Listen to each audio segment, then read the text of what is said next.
इथे अजगर आहे आणि इथे पलीकडे गाव शिकार दाखवलेली आहे.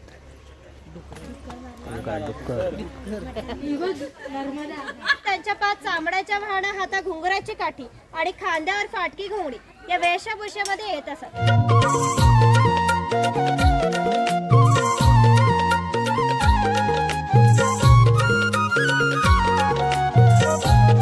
नमस्कार मंडळी, कशात मजेत ना. मी प्रमोद गुरले एका नवीन व्हिडिओमध्ये आपल्या सर्वांचं मनपूर्वक स्वागत. मंडळी, आज आम्ही जाणार आहोत प्राचीन कोकण बघायला. रत्नागिरीमध्ये गणपतीपुळे इथेच आहे, बाजूलाच आहे प्राचीन कोकण. तर तिथे बघूया आता काय काय बघायला मिळतं आपल्याला आणि कसं काय आहे ते मी तुम्हाला माझ्या व्हिडिओच्या माध्यमातून दाखवतो.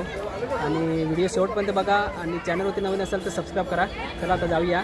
तर मित्रांनो, आता आपण आलेलो आहे प्राचीन कोकण बघायला. प्राचीन कोकण म्हणजे जुन्या काळामध्ये माणूस कशा पद्धतीने राहिला आहे त्याचं इथे तुम्हाला हे बघायला मिळतं. इथून बघू शकतो मी. इथे स्टार्ट करतो आहे. पहिल्यांदा झोपड्यात माणूस होता. वारली पेंटिंग ही काढलेली आहे. माणसाची सगळी जीवनशैली दिलेली आहे इथे. पूर्वीचा माणूस कसा राहायचा हे बघा. आपल्याला प्राचीन कोकण इकडे जायचं आहे.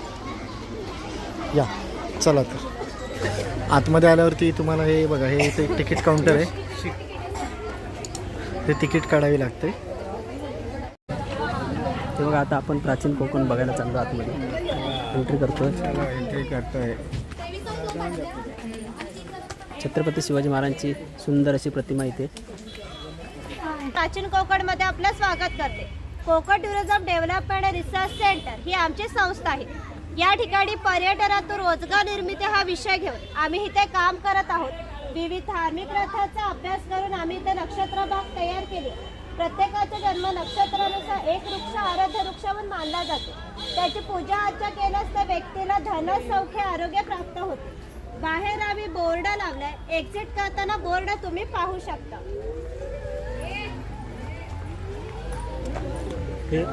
हात पकड. हा पिंपळ पार. आम्ही कोकणी भाषेत वड पिंपळ यांना पवित्र मानतो. तसेच यांना दीर्घायुष्याची प्रतीके मानलेली. याला पिंपळ पार म्हणतात कारण हा जो दगडी कट्टा बांधलेला त्याला कोकणी भाषेमध्ये पार असं म्हणतात. हा पार सुमारे 400 वर्षापूर्वी बांधला गेला. जेव्हा हा बांधला गेला तेव्हा इथे पिंपळ स्वरूप लावण्यात आले. म्हणजेच हा पिंपळ सुद्धा 400 वर्षापूर्वीचा जुना आहे.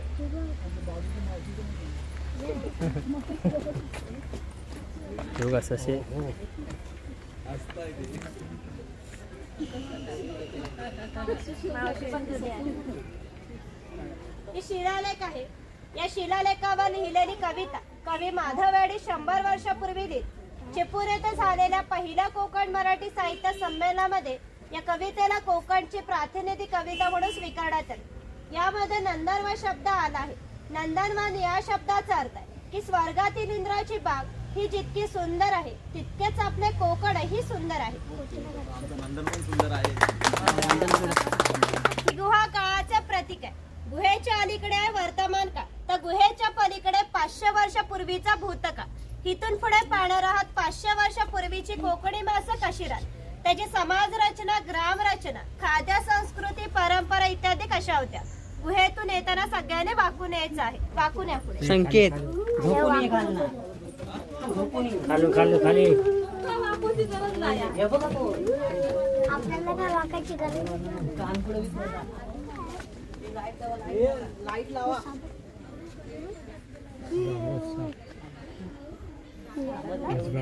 याच्यापेक्षा मोठा आहे का वरती.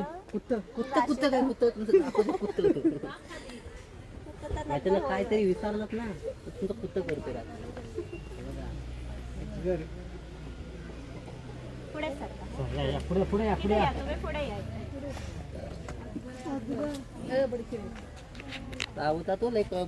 तो काढून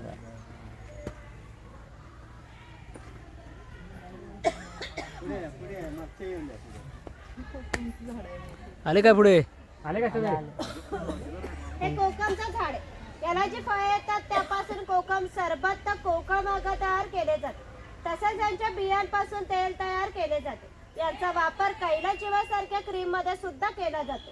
तिथे अजगराचा स्टॅच्यू दाखवलेला आहे.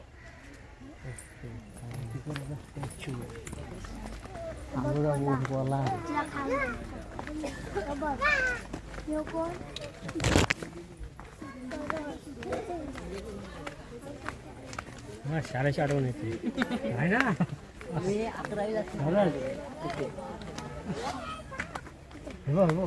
तुम्ही काय विसरलात ना, तुमचा बघते पेपर रूमचे पेपर ना रात्री अशी टकली आवडणार तुमचं काय तेव्हा परशुराम.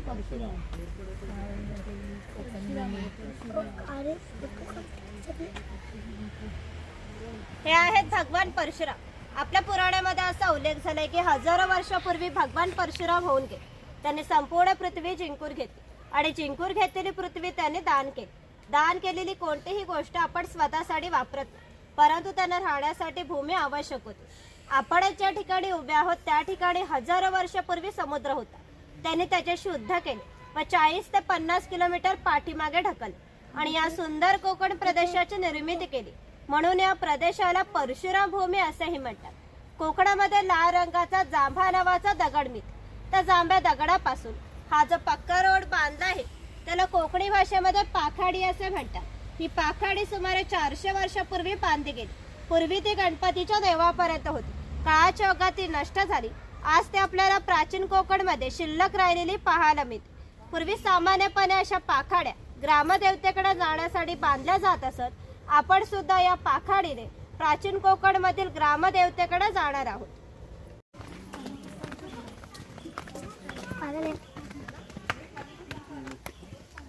काय तिकडे बघ कोण आहे.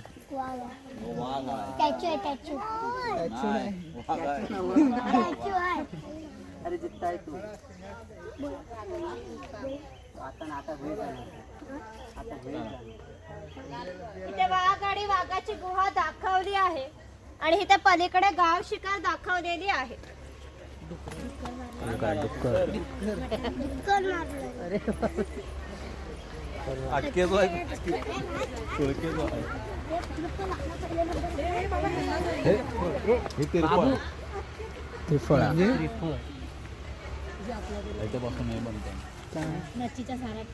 हे चिरफळाचं झाड आहे. चिरफळाची फळे ही जंतुनाशक असतात. शेतकरी यांचा उपयोग धान्य साठवण्यासाठी करतो. तसंच यांचा वापर गरम मसाल्यासारख्या पदार्थांमध्ये सुद्धा केला जातो. ते माडीवाला दाखवलेला आहे ताडी माडी काढणारा.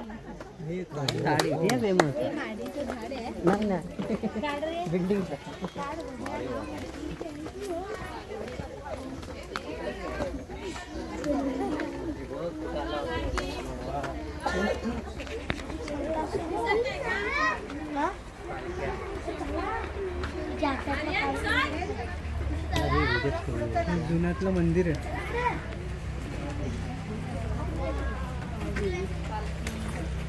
रांगेत राहू नका, पुढे सरका, पुढे या.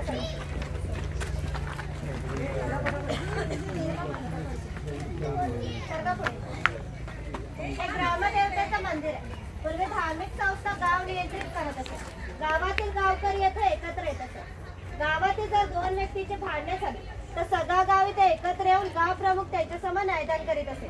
तसेच गावातील सार्वजनिक काम जशा पाखाड्या बांधणे, लाकडी साकोबाई ही कामे कोणी व कोठे करायची या विषयीचा निर्णय गावकरी येथे बसून घेत असे.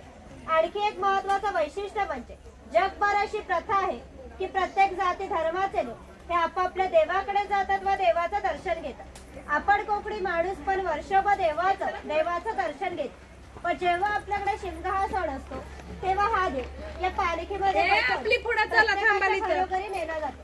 म्हणजे कोकणी माणूस आणि देव यांचं नातं इतक्या जवळच आहे की त्यांचं एकमेकांकडे जाणे येणं असतं. हे देवीचं नाव आहे वाघ. हे नाव आम्ही जाणीवपूर्वक ठेवलं आहे. असं म्हणतात की ज्या निसर्गामध्ये वाघ आहे तो निसर्ग समृद्ध असतो. 500 वर्षापूर्वीचा निसर्ग सुद्धा असा समृद्ध होता. त्याला आमच्या विश्वामध्ये दैवत्वाचं स्थान. आम्ही कोकणी माणसे वड, पिंपळ, साप, नाग यांची पूजा करतो. म्हणजेच आम्ही निसर्ग पूजक माणसं आहोत. म्हणून आमच्या देवीचं नाव सुद्धा निसर्गाशी संबंधित असंच ठेवलं आहे, वाघच आहे. ही आमची काही पारंपरिक वाद्य आहेत. लाकडी ढोल आहेत. मातीचे 2 ताशे आहेत. याचा खालील भाग मातीचा बनवलेला आहे. हे ताशे 110 वर्षापूर्वीचे जुने. जर वाजवणारे कसबी असतील तर ह्यांचा आवाज 1 ते 2 किलोमीटर पर्यंत सहज जात असेल. तसंच सडाई, तुणतुणा, चौघडा इत्यादी पारंपरिक वाद्य आहेत. श्रद्धा आहे की हा देव त्यांच्यावर नियंत्रण ठेवतो, म्हणून ह्याला शिमग्याच्या वेळी गाराणे घातले जाते. तसंच पशुबळी सुद्धा दिले जातात. इथे वीरगा दाखवली आहे, वीर लोकांचे प्रतीक चिन्ह.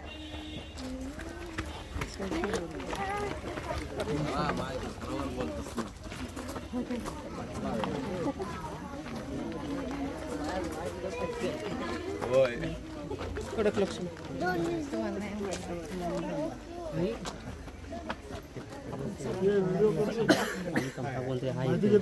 इथं कडक लक्ष्मी दाखवली. पोतराज लोक जे स्वतःला चापकाने मारून घेतात ते इथं दाखवलेले आहेत.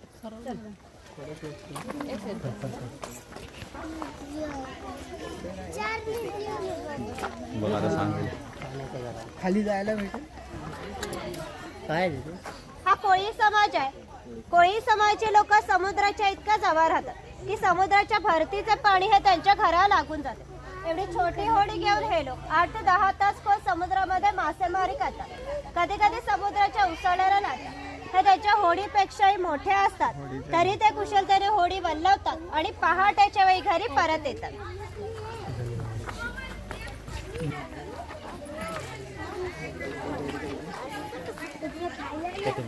हा नाभिक आहे.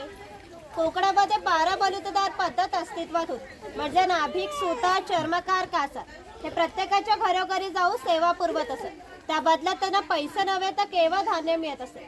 म्हणजे एका नाभिकाने एका कुटुंबातील पुरुषाचे केस व दाढी करण्यासाठी वर्षभरासाठी 4 पायली म्हणजे आत्ताचं 8 किलो धान्य मिळत असे. एवढ्या अल्प मोबदल्यात ही लोक समाजाची सेवा करीत असत. आमच्या नाभिकाविषयी थोडं मजेशीर वर्णन आमच्या लोकसाहित्यामध्ये आढळतं की असं म्हणतात, गावातील प्रत्येक गोष्ट ही नाभिकाला माहीत असते व नाभिकाला माहीत असलेली प्रत्येक गोष्ट ही गावावर होते. आता तुम्ही इथे आलात, ही गोष्ट नाभिकाला समजली ते आमच्या संपूर्ण गावाला समजली. आमचा संपूर्ण गाव तुमच्या स्वागतासाठी उत्सुक आहे. प्रथेप्रमाणे आपण आधी खोतांच्या घरी जाऊ, मग गावात फेरफटका मारू. थांबा जरा. खेकडा आहे हे बघ, इथे केवढा मोठा खेकडा आहे.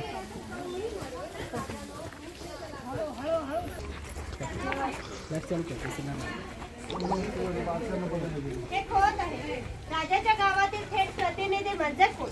धार्मिक आणि राजकीय बाबतीत पहिला मान खोताचा असे. खोत गावचा प्रमुख असे. गावात न्यायदान करणे, महसूल गोळा करणे, कायदा आणि सुव्यवस्था सांभाळणे इत्यादी कामे ही खोतांची असत. ही खोताची बायको. पूर्वी कोकणी स्त्रिया सुंदरी होत्या आणि शूरही होत्या, परंतु त्यांना स्वातंत्र्य नव्हते. माझ घराचा उंबरठा हीच त्यांच्यासाठी मर्यादा होती. ही खोताची 2 मुले दाखवली. ती आपला परंपरागत खेळ सोंगटा खेळतात. महाभारतामध्ये धर्मराज आणि दुर्योधन यांच्यामध्ये द्यूत नावाने खेळला गेला. हस्तिदंती फासे असतात किंवा शंखांच्या कवड्या असतात. त्या टाकून विशिष्ट प्रकारचे दान मागितले जाते व सोंगट्या पुढे मागे सरकावून हा खेळ खेळला जातो. खेळणारे जर कसबी असतील तर हाच खेळ 1 ते 2 रात्र सहज रंगत असे इतका हा मजेशीर खेळ आहे. घराची रचना पहा. खोत ज्या उंचवड्यावर बसले आहे तिला ओटी असे म्हणतात. मान्यवराने ओटीवर बसायचे. समोर आहे ती पडवी. सर्वसामान्यांनी पडवीवर बसायचे. खोताच्या उजव्या बाजूला देवघर, खोताच्या डाव्या बाजूला स्वयंपाकघर आणि खोताच्या मागच्या बाजूला माझघर म्हणजे पूर्वीचे बेडरूम. घराचे छप्पर पहा. वरती छोटे छप्पर आहे, मध्ये गॅप आहे, त्याखाली मोठे छप्पर आहे. कोकणामध्ये उष्णता फार असते. ती उष्ण हवा त्या गॅप मधून बाहेर जाते व बाहेरील थंड हवा तिची जागा घेते. त्यामुळे घरातील वातावरण नेहमी थंड राहते. घरासमोर अंगण आहे. अंगणामध्ये तुळस आहे. अंगण हे कोकणी घराचं वैशिष्ट्य आहे. तुम्हाला एकही कोकणी घर असं दिसणार नाही की जिथे अंगण नाही किंवा तुळस नाही. तिथे जुने अडकित्याचे प्रकार दाखवले. सुपारी कातरतात ना त्याचे आहेत.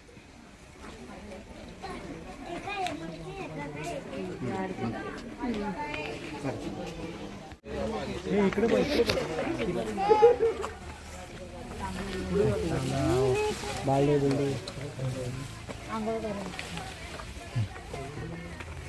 इथे लहान मुलाला पाठाच्या पाण्यावर खेळताना दाखवलेलं आहे.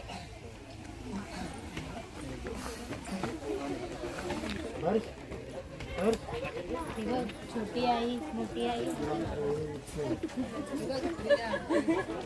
कोंबड्याचा खुरडा जात वगैरे सूप या नरूमध्ये छोटी आई मोठी आई उसळ उसळ लागते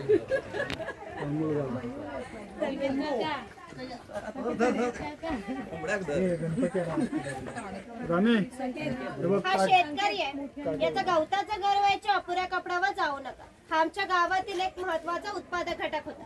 गावातील 12 बलुतेदार राजे आणि खून यांना धान्य पुरवण्याचं महत्वाचं काम तर करीत असे. त्याचा पूर्वी जसं घर असायचं अगदी तसंच घर आम्ही इथं उभारलं. ही जी पेटलेली चूल दिसते तिला कोकणी भाषेमध्ये पिरसा असे म्हणतात. ती सतत पेटती ठेवली जायची कारण पूर्वी घरामध्ये लायटर किंवा माचीस नव्हते. शेतकऱ्याच्या बायकोला जेव्हा स्वयंपाक करायचा असेल तेव्हा इथले 2 निखारे घेऊन स्वयंपाकघरातली चूल पेटवीत असे. जर हा विस्तव विजला तर घरामध्ये 2 गारगोड्या ठेवल्या असत. ते एकमेकांवर घासून हा विस्तव करावा लागत असे. ही शेतकऱ्याची बायको आहे, ती शेतकऱ्याची मुलगी आहे. हा पाळणा आम्ही शेतकऱ्याच्या घरी कायमस्वरूपी टांगून ठेवलाय. तर शेतकऱ्याच्या घरी दरवर्षी पाळणा हलत असे. प्रत्येक शेतकऱ्याला 8 ते 10 मुली असत. थोडक्यात पूर्वीच्या काही एकत्र कुटुंब पद्धती अस्तित्वात होती. हे उचल आहे, याचा वापर कपडे सुकत घालण्यासाठी केला जायचा. घरामध्ये गौरी गणपतीचा सण दाखवलाय.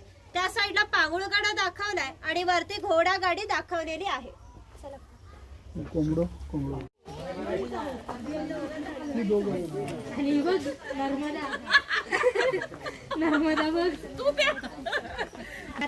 उन्हाळ्याला की मातीची मडकी तयार करणे, दिवाळीच्या वेळेला पंटा तयार करून देण्याचे काम हा कुंभार करीत असे. हे जे सफेद रंगाचे मडके दिसतात ते माडी काढायचे मडके. कोकणामध्ये नारळाची झाडे मोठ्या प्रमाणात असतात. तिला नारळ येण्यापूर्वी पोळ येते. त्या पोळीला आडवाकात दिला जातो व बाजूने विशिष्ट प्रकारचा झाडपाला लावला जातो.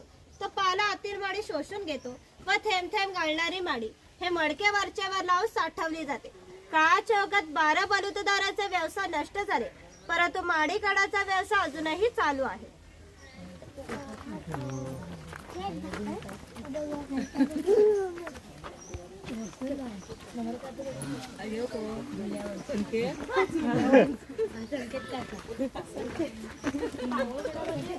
जी बाबाकडे लहान मुलाची गोल आहे ना तेव्हा तशी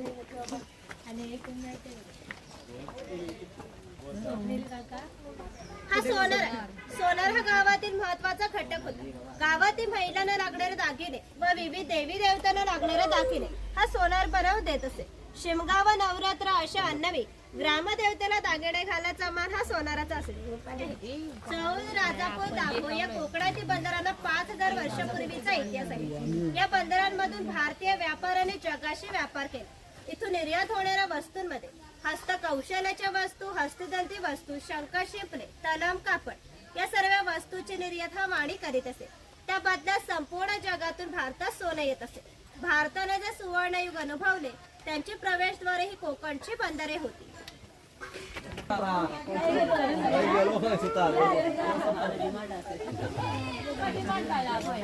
12 बलुतेदार दाखवताना जे आधी कौशल्यवान आहेत ते आम्ही इथे दाखवले. त्यापैकी हा सुतार.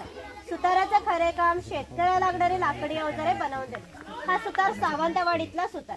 सावंतवाडीतील लोकांचे लाकडावरील कोरीव काम हे जगप्रसिद्ध आहे. यांच्या काही हस्तकौशल्याच्या वस्तू तुम्हाला आमच्या हस्तकला समन्वय केंद्रात पाहायला मिळते. इथे दरवेशी दाखवला अस्वलाचा खेळ करताना आणि इथे गारुडी दाखवला सापाचा खेळ करताना.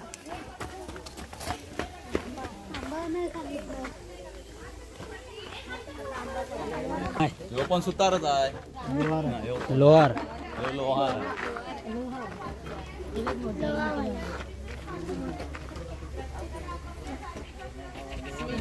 हा लोहार आहे.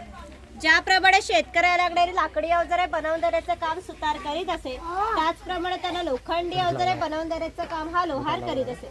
उदाहरणार्थ कोयता, कुऱ्हाड, नांगराचे फाळ इत्यादी.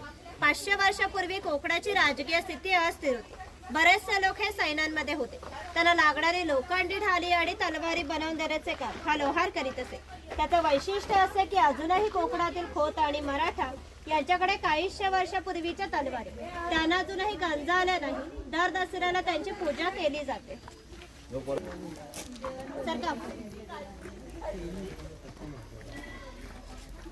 तो बैल मारीला हा तेली आहे. आम्ही कोकणी माणसे आमच्या जेवणात खोबरेल तेलाचा वापर जास्त प्रमाणात करीत असतो. शेतकरी आपल्या बागेतील खोबरे स्वतः तेलाकडे घेऊन जात असे. तेली त्यांच्या देकात तेल पाडून देत असे. हा तेलाचा घाण आहे. याला खुंट असे म्हणतात. यामध्ये सुके खोबरे घातले जाते. हे जे उभे लाकूड दिसते तिला कोकणी भाषेमध्ये लाट असे म्हणतात. या लाटेला हे आडवे लाकूड अशा तऱ्हेने बांधले जाते की जेणेकरून ही लाट उभी राहते. या ठिकाणी जोखडाला बैल बांधला जातो. या आडव्या लाकडावर दगड ठेवून त्यांनी स्वतः यावर बसतो व हे सर्व वजन घेऊन बैल गोल फिरवला जातो. त्यामुळे आतील खोबरे रगडून त्याचं तेल निघते. आतील तेल भरून काढायचं असेल तर प्रथम जोखडाचा बैल सोडायचा. जोखड बाजूला केली जाते. आडवे लाकूड बाजूला करून लाट बाजूला केली जाते व आतील तेल भरून काढले जाते. पुन्हा नवीन तेल पाडायचं असेल तर पुन्हा सगळं क्रमवार जोडून नवीन तेल पाडले जाते. म्हणजेच पूर्वी तेलाला 5 ते 1.5 तास तेल काढण्यासाठी 1 ते 1.5 तास मेहनत घ्यावी लागत असे. यावर तुमच्या लक्षात येईल की पूर्वीचं जीवन किती कष्टमय होते.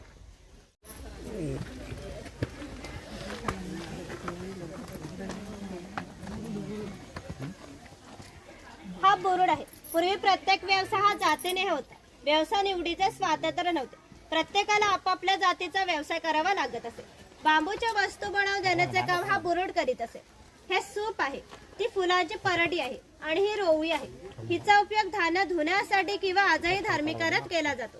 जेव्हा आपल्याकडे एखादे शुभ कार्य असते तेव्हा घरातील कुमारिका किंवा सौभाग्यवती स्त्रिया या रोवळीमध्ये दिवा ठेवून हातामध्ये घेऊन उभ्या असतात. शुभ कार्य पार पडण्यापूर्वी हा दिवा विसला तर ते कार्य अशुभ मानले जाते. अजूनही आमच्या चाकरमान्याचे जर मुंबईला लग्न असेल तर ही रोवळी गावावरून मुंबईला पाठवली जाते. कारण मुंबईला सर्व वस्तू मिळतात परंतु ही रोवळी मिळत नाही.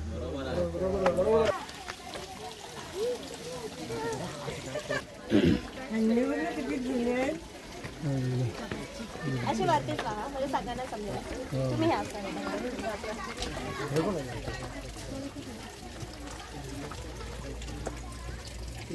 हे स्वयंपाकघर.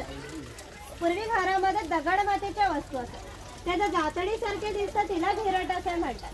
जातडीमध्ये धान्य दळून निघते. त्या घिरटामध्ये भात घातला जातो. अख्खा तांदूळ बाहेर निघतो व कोंडा बाजूला होतो. हे मोदक पात्र म्हणजे पूर्वीचं कोकणी कुकर. यामध्ये खाली पाणी ठेवले जाते. वरती चाळणीवर केळीचे पान ठेवून मोदक ठेवले जातात व झाकण लावून मोदक पात्र चुलीवर ठेवले जाते. त्यामुळे आतील मोदक शिजून निघतात. हे पुरण यंत्र. यामध्ये शिजवलेली डाळ घातली जाते व हे दोन्ही रॉड उलट सुलट फिरवले जातात. त्यामुळे आतील डाळ वाटून निघते आणि तुझ्या गोड पुरणपोळ्या बनवल्या जातात. हे शेवयाचं लाकडी यंत्र. हे शेवयाचं लोखंडी यंत्र. तर शेवयाचं लाकडी पाट आहे. हा टिफिन बॉक्स आहे. वरती पाण्याचा तांब्या, खाली 3 डबे आणि बाजूला 2 चमचे. टिफिन बॉक्स दोन्ही बाजूने लॉक केलेला आहे. ही चहाची किटली आहे आणि ही दगडी उखळा आहे. यामध्ये पूर्वी भाताचे पोहे काढले जात असत. आपल्याकडे जो भात असतो तो रात्री भिजत ठेवला जातो. सकाळी त्याचे पाणी काढून पोह्याच्या खापरावर भाजला जातो व उखळामध्ये मुसाच्या साहाय्याने काढला जातो व त्याचे पोहे तयार होतात. यावरून तुमच्या लक्षात येईल की पूर्वीचे जीवन किती कष्टमय होते. हजारो वर्ष ते याच पद्धतीने जगले गेले. वरती लाकडी चमचे दाखवलेले आहेत.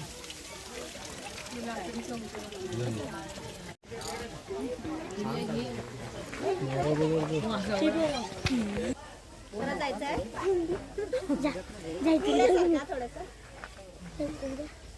हा कासर आहे. मगाशी सांगितल्याप्रमाणे 12 बलुतेदार हे लोकांच्या घरोघरी जाऊन सेवा पुरवत असत. त्याचप्रमाणे हा कासर या मुलीच्या घरी आला. हे या मुलीचे घर आहे. पूर्वी कोकणातील मुलीची लग्ने वयाच्या 8व्या ते 10व्या वर्षी होत असे. तोपर्यंत हा कासर त्यांना बांगड्या भाड्याचा कोणताही मोबदला घेत नसे. जेव्हा या मुलीचं लग्न होईल तेव्हा त्या मुलीचे वडील ह्या कासाराला एक सोन्याचा छोटासा दागिना देत असे. या व्यतिरिक्त अन्य कोणताही मोबदला यांना मिळत नसे. म्हणजेच कासार 8 ते 10 वर्ष मुलींना क्रेडिट देत असे.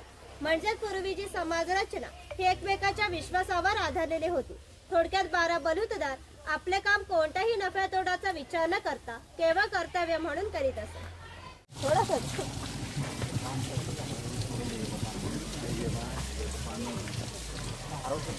हे काय पानवट. त्या साडींदार आहे. शाळींदार नाही रे. नको नाही त्या. कवळा मांजर आहे. एवढा मंजूर. कवळा मांजर. अरे हा हा पानवट आहे. पूर्वी प्रत्येक गावात भरपूर मोठे जंगल होते. त्यामुळे पाणीही मोठ्या प्रमाणात उपलब्ध होते. ज्या ठिकाणी गावात उंचावर बारमाही पाणी वाहत असे तिथे धरणे बांधून प्रत्येकाच्या घरोघरी पाणी पाठवणे नेले जात असे. लहान मुलं आंघोळीसाठी आणि मासेमारी करण्यासाठी येतात. स्त्रिया कपडे धुण्यासाठी आणि पाणी भरण्यासाठी येतात. गुराख्यासारखे व्यवसाय गुरांना पाणी पाजण्यासाठी येतात. म्हणजे ग्रामीण जीवनातील मध्यवर्ती केंद्र हा आमचा पानवाटा होता. वरती खवले मंदिर दाखवलेला आहे.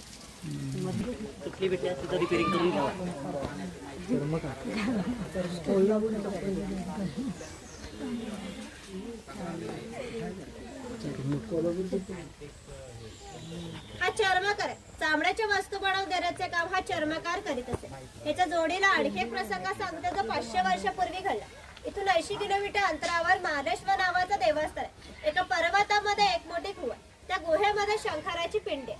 तिथे अजूनही जिवंत साप आहे. पूर्वी महालेश्वर देव हे एका गावामध्ये राहत होते. त्या गावातील लोक हे वाईट मार्गाने वागू लागले. त्यामुळे शंकराचं पावित्र्य हे कमी होऊ लागलं. शंकराला ते मान्य होणे शक्य नव्हते म्हणून त्यांनी गाव सोडून जायचा निर्णय घेतला. मकर संक्रांतीच्या आदल्या रात्री ते गावाबाहेर पडले. गावाबाहेर चर्मकाराचे घर होते. चर्मकार गरीब होता पण श्रद्धाळू आणि नीतिवान होता. शंकराने कोणत्याही जातीपातीचा विचार न करता चर्मकाराला मशाल दाखवण्यास विनंती केली. चर्मकाराने पण अतिथी देव भव समजून मशाल दाखवण्यास सुरुवात केली. आज ज्या ठिकाणी महालेश्वर आहे त्या ठिकाणी जाऊन शंकराने आपले खरे रूप प्रकट केले व चर्मकारा दर्शन दिले व त्यास सांगितले की आजपासून मी याच ठिकाणी राहणार आहे. या गोष्टीला जवळजवळ 500 वर्ष होऊन गेली. परंतु दरवर्षी मकर संक्रांतीच्या आदल्या रात्री शंकराच्या मूळ गावातून पालखी निघते. तिला मशाल दाखवण्याचे काम चर्मकाराचा आजचा वंशज करतो. म्हणजे महालेश्वरी असे ठिकाण आहे की जिथे कोणताही जातीभेद मानला जात नाही. तुम्ही जर श्रद्धाळू असाल तर तो तुम्हाला नक्कीच पावेल.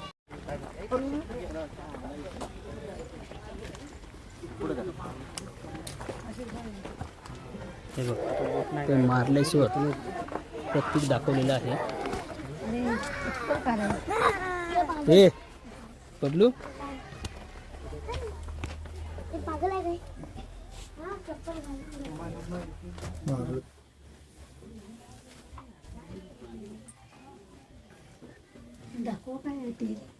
काय पड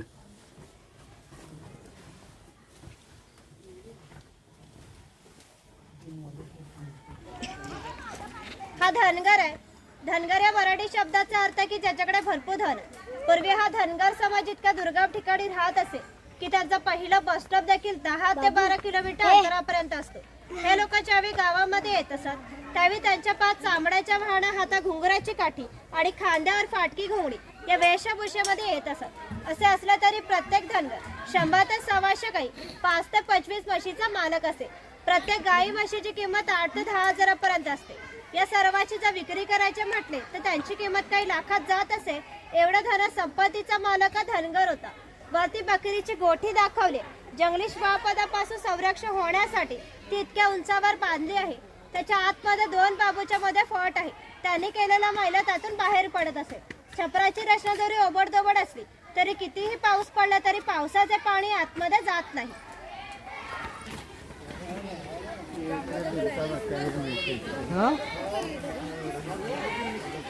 झाड आहे. ह्याच्या आतील लाल रंगाच्या खोडापासून कात तयार केला जातो जो पानामध्ये खातात. तो पुढे कात भट्टी दाखवली आहे. त्या पुढच्या 4 मडक्यामध्ये पाण्यासोबत उकळले जातात. जो लाल रंगाचा पाक तयार होतो तो 5व्या मडक्यामध्ये विशिष्ट तापमानावर उकळला जातो. तो पाक सावलीमध्ये सुकत घालून त्याच्या छोट्या छोट्या वड्या पाडल्या जातात. म्हणजे कात तयार होण्याच्या प्रक्रियेला 3 ते 4 महिने लागतात. पाहू शकता शॉपच्या पुढे लास्ट पॉइंट आहे शंख प्रदर्शन. तिथे तिकीट चेक केलं जाईल. फक्त फोटो अलाउड नाही. मग त्याच्या बाजूला एक सीट आहे. तिथे माझं गाईड आता संपले आहे. धन्यवाद.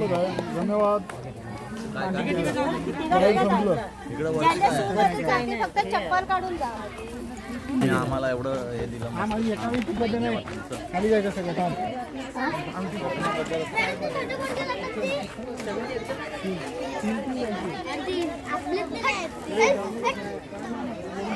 ए पकड त्याला.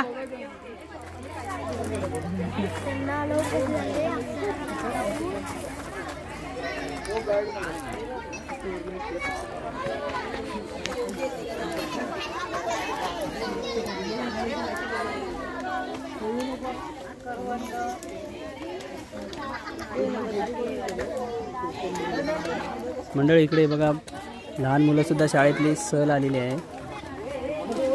आणि खूप छान आहे इकडे. आता आम्हाला गाईडसुद्धा केलं त्यांनी. खूप छान आहे, बघण्यासारखं आहे. हा बघा इथे अजगर आहे.